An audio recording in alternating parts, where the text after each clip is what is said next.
Apo, halika nga rito. Halika nga rito. Ano po yun, Itay? Tingnan mo nga, basahin mo. Grabe. Maraming galit dito sa nanalo ng gold medalist.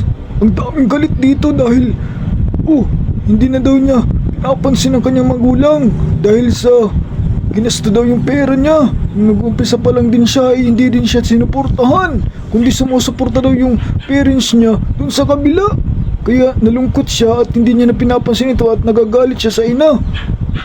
Diba? Apo, ikaw, kung ikaw ang nasa sitwasyon niya, nananalo ka ng gold medalist at maraming premyo na nakukuha, ano bang gagawin mo?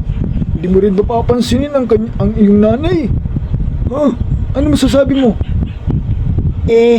Itay, kung ako po yung nasa sitwasyon niya, diba, sabihin na lang natin sa umpisa pa lang, yung mga nananalo ako ng hindi pa gold, ginagastos ng nanay ko. Tapos ngayon na nanalo na ako ng gold, tapos maraming premyo na dumarating sa akin, milyon-milyon, abay, okay na lang yun sa akin. Sabihin ko na lang yun sa aking nanay na, Nay, eto na po yung gold at yung nangyari po dati na pinaggagasto mo, okay na yun, yun na lang ang ibibigay ko sa'yo. At least ngayon nakakuha ako ng gold at magsiselebrate tayo, Nay. Kasama si tatay, kapatid natin at mga pinsan. Gagastos tayo para sa selebrasyon dahil nakakuha ako ng gold. Ganun ang gagawin ko, Itay. Kasi mahirap mag-celebrate nang hindi kasama ang magulang dahil maraming tao ang walang magulang.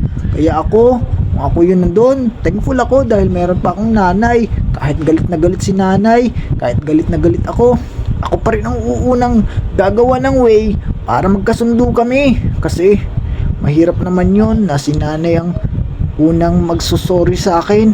Dapat ako talaga kasi ako yung anak. Sabi pa nga, walang ina ang kayang tiisin ng anak, pero ang anak kayang tiisin ng ina. Kaya dapat ang anak ang unang magsusorry sa nanay kahit may kasalanan pa ang nanay. Para po sa akin yun, Itay, ha. Yun po yung opinion ko. Aba, ang galing ng comment mo, ang galing ng reaction mo.